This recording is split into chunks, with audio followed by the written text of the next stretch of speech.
کرے گا اور مومن بھی ہوگا تو اس کو نہ ظلم کا خوف ہوگا اور نہ نقصان کا۔ اور ہم نے اس کو اسی طرح کا قرآن عربی نازل کیا ہے اور اس میں طرح طرح کے ڈراوے بیان کر دیے ہیں تاکہ لوگ پرہیزگار بنے یا خدا ان کے لیے نصیحت پیدا کر دے۔ تو خدا جو سچا بادشاہ ہے، عالی قدر ہے، اور قرآن کی وحی جو تمہاری طرف بھیجی جاتی ہے اس کے پورا ہونے سے پہلے قرآن کے پڑھنے کے لیے جلدی نہ کیا کرو، اور دعا کرو کہ میرے پروردگار مجھے اور زیادہ علم دے۔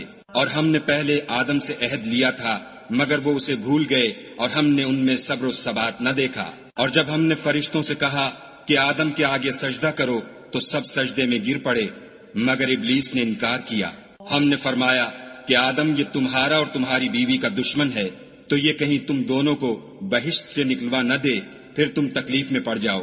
یہاں تم کو یہ آسائش ہے کہ نہ بھوکے رہو نہ ننگے، کہ نہ پیاسے رہو اور نہ دھوپ کھاؤ۔ تو شیطان نے ان کے دل میں وسوسہ ڈالا اور کہا کہ آدم بھلا میں تم کو ایسا درخت بتاؤں جو ہمیشہ کی زندگی کا ثمرہ دے اور ایسی بادشاہت کہ کبھی زائل نہ ہو۔ تو دونوں نے اس درخت کا پھل کھا لیا تو ان پر ان کی شرم گاہیں ظاہر ہو گئیں اور وہ اپنے بدنوں پر بہشت کے پتے چپکانے لگے، اور آدم نے اپنے پروردگار کے حکم کے خلاف کیا تو وہ اپنے مطلوب سے بے راہ ہو گئے۔ پھر ان کے پروردگار نے ان کو نوازا تو ان پر مہربانی سے توجہ فرمائی اور سیدھی راہ بتائی۔ فرمایا کہ تم دونوں یہاں سے نیچے اتر جاؤ، تم میں بعض کے دشمن ہوں گے۔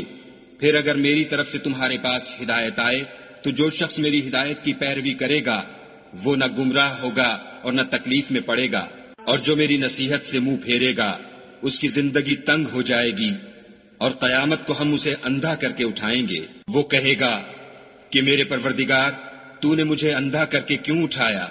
میں تو دیکھتا بھالتا تھا۔ خدا فرمائے گا کہ ایسا ہی چاہیے تھا، تیرے پاس ہماری آیتیں آئیں تو تو نے ان کو بھلا دیا، اسی طرح آج ہم تجھ کو بھلا دیں گے۔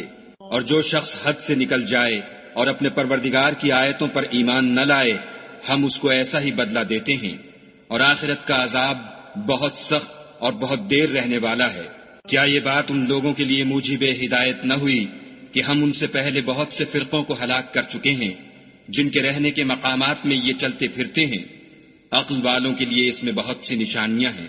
اور اگر ایک بات تمہارے پروردگار کی طرف سے پہلے صادر اور جزائے اعمال کے لیے ایک میعاد مقرر نہ ہو چکی ہوتی تو نزول عذاب لازم ہو جاتا۔